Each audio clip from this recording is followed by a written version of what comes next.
અહેવાલ નવસારીમાં શાંતિપૂર્ણ માહોલમાં મતદાન ચાલી રહ્યું છે, જેની તસવીરો આવી રહી છે। બિલીમોરાના દેસરા વિસ્તારમાં લગ્નના બંધનમાં બંધાતા પહેલા અહીંયા યુવતીએ મતદાનની ફરજ નિભાવી।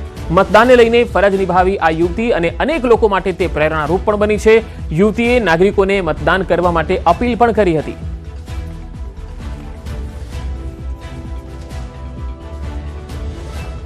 ગુજરાત રાજ્યમાં સ્થાનિક સ્વરાજ્યની ચૂંટણી અંતર્ગત નગરપાલિકાઓ અને તાલુકા પંચાયત જિલ્લા પંચાયતનું ચૂંટણીનું મતદાન શરૂઆત થઈ ચૂકી છે। વહેલી સવારથી મતદાતાઓ પોતાના મતાધિકારનો ઉપયોગ કરવા માટે મતદાન મથકે પહોંચી રહ્યા છે। નવસારી જિલ્લાના બિલીમોરા નગરપાલિકામાં પણ ચૂંટણી અંતર્ગત એક યુવતી પોતાના જે લગ્ન હોવા છતાં પણ પ્રથમ મતદાનની ફરજ જે છે અદા કરવા માટે પહોંચ્યા છે। સીધી વાત કરી છે।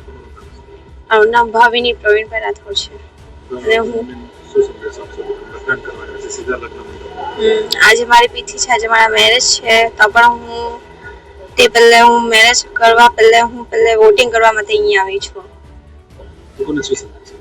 લોકોને સંદેશ એ આપીશ કે આજના મતદાનથી હું ખુશ વધારે છું, જેથી કરીને બિલીમોરામાં યોજાયા મતદાનની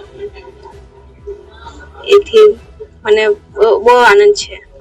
ચોક્કસથી સ્થાનિક સ્વરાજ્યની ચૂંટણીને લોકોમાં મતદાન લઈને ભારે ઉત્સાહ છે, ત્યારે જે લગ્ન મંડપમાંથી પણ યુવતી જે સીધા મતદાન કરવા પહોંચી છે અને બીજાને પણ સંદેશો આપી રહી છે કે અવશ્ય મતદાન કરવું જોઈએ અને પોતાની મતાધિકારનો ઉપયોગ કરવો જોઈએ। ભાવિન પટેલ, ન્યૂઝ 18 ગુજરાતી, નવસારી। તો દાહોદ જિલ્લામાં શાંતિપૂર્ણ માહોલમાં મતદાન થઈ રહ્યું છે। દાહોદથી આ તસવીરો આવી રહી છે। ધાનપુરના પીપેરોમાં રાજ્યમંત્રી બચુભાઈ ખાબડે મતદાન કર્યું। રાજ્યમંત્રી બચુભાઈ ખાબડે દાહોદ જિલ્લાની 2 નગરપાલિકા, 1 જિલ્લા પંચાયત સીટ અને 7 તાલુકા પંચાયતની સીટ જીતવાનો વિશ્વાસ વ્યક્ત કર્યો। મહત્વનું છે કે દેવગઢ બારિયાની પીપલોદ તાલુકા પંચાયતની સીટ પહેલાથી જ બિનહરીફ થઈ છે। દાહોદ જિલ્લામાં અત્યારે સ્થાનિક સ્વરાજની ચૂંટણીની મતદાન પ્રક્રિયા શરૂ થઈ ચૂકી છે। દાહોદ જિલ્લામાં 1 જિલ્લા પંચાયત સીટ, તાલુકા પંચાયત 7 સીટ અને દેવગઢ બારિયા તેમજ ઝાલોદ નગરપાલિકાની ચૂંટણીમાં મતદાન પ્રક્રિયા શરૂ થઈ ચૂકી છે। ત્યારે પીપેરો ખાતે જે મંત્રી બચુભાઈ ખાબડ તેઓના વતન મતદાન કરવા માટે પહોંચ્યા હતા, તેઓ સાથે વાતચીત કરીશું। સાહેબ, અત્યારે ચૂંટણી લઈને કેવો માહોલ તો સારામાં સારો છે। જ્યારથી જાહેરનામું બહાર પડ્યું ત્યારથી મારા કાર્યકરો કામ કરે છે અને અત્યારે પીપેરો મારા વતનના બૂથ પર હું મતદાન કરવા માટે આવ્યો છું અને અમારો ઉમેદવાર ખૂબ સારી બહુમતીથી જીતશે। સામે કોઈ છે જ નહીં પક્ષે। આ તો મારી પોતાની હોમ પીચ છે। મારી પૂરી આપણે બતાવી રહ્યા છીએ આણંદની, અહીંયા વરરાજા મતદાન કરવા માટે પહોંચી રહ્યા છે। આ તસવીર જે બતાવે છે કે મતનું મૂલ્ય કેટલું છે અને આપણે આપણા મતાધિકારનો ઉપયોગ ચોક્કસ કરવો જ જોઈએ। લોકશાહીના પર્વમાં સૌ કોઈએ ભાગ લેવો જ જોઈએ।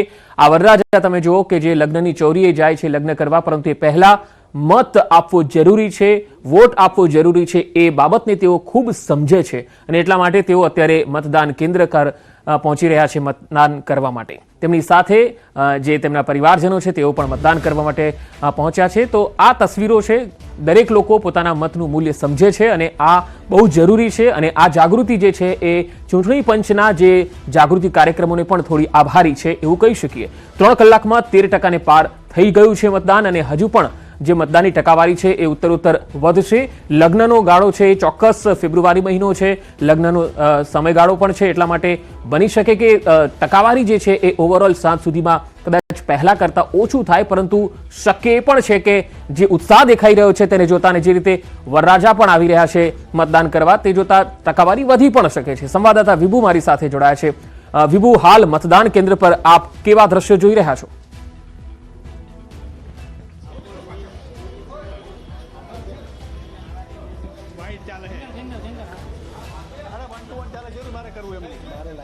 જી વિભુ,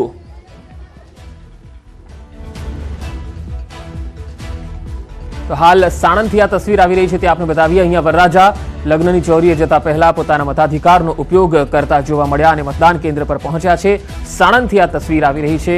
અમદાવાદના બાવડા, ધોળકા અને સાણંદ આ 3 નગરપાલિકામાં અત્યારે મતદાન ચાલી રહ્યું છે, ત્યારે સાણંદ નગરપાલિકા માટે મતદાન કરવા માટે આ વરરાજા પહોંચ્યા છે। તેમની સાથે પરિવારજનો પણ તેમની સાથે જોવા મળી રહ્યા છે। આ તસવીર બતાવે છે કે લોકશાહીના પર્વમાં મતદારો કેટલા જાગૃત બન્યા છે અને આ જરૂરી પણ છે।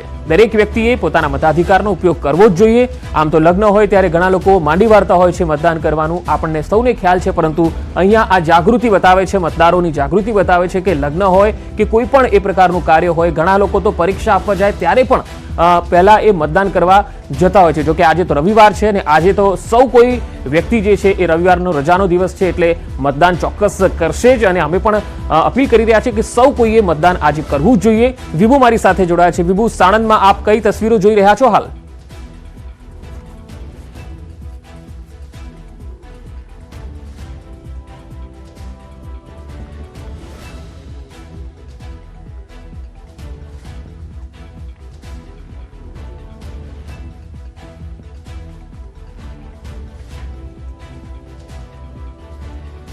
નગરપાલિકાની ચૂંટણી છે એની પ્રક્રિયા ચાલી રહી છે. તમામ લોકો અહીં મતદાન કરવા માટે આવી રહ્યા છે. મતાધિકારોનો ઉપયોગ કરવો પણ જરૂરી છે. ઘરે પ્રસંગ છે તેમ છતાં પણ મતદાન કરવા માટે અહીં પહોંચ્યા છે. આપનું નામ કહેશો પહેલા? મારું નામ છે મયુર મકવાણા છે.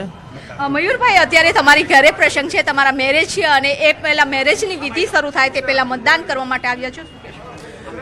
મતદાન આપવા માટે બહુ જરૂરી છે, કેમ કે યુવા પેઢીને આગળ વધારવા માટે તમારો કિંમતી સમય કોઈ પણ બી હોય તમારે આ નીકાળવો જરૂર છે.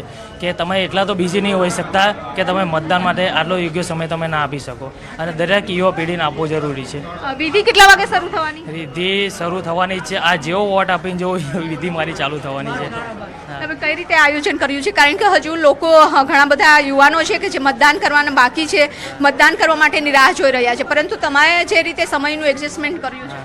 સમય બધાને નીકાળવો જોઈએ. આ મતદાનની અંદર કોઈ આળસ ના કરવી જોઈએ, મારું એવું માનવું છે. આળસ કરશો તો ફ્યુચર બહુ બ્રાઇટ તમારું નહીં થાય. ફ્યુચર બ્રાઇટ કરવા માટે મતદાન કરવું બહુ જ જરૂરી છે, મારું માનવું છે. બિલકુલ, કારણ કે જ્યારે ઉમેદવારોને જે મત આપશો ત્યારે જ તમે એમને પ્રશ્ન પૂછી શકશો. આપ બેન શું થાવ છો? તો સાણંદથી આ તસવીરો આવી રહી છે. વરરાજા અને તેમના પરિવારજનો જે મતદાન કેન્દ્ર પર પહોંચ્યા, મતદાન કરી રહ્યા છે અને જે રીતે વરરાજા મયુર મકવાણાએ જણાવ્યું છે કે અત્યારે તેઓ મતદાન આપ્યા પછી તરત જ વિધિ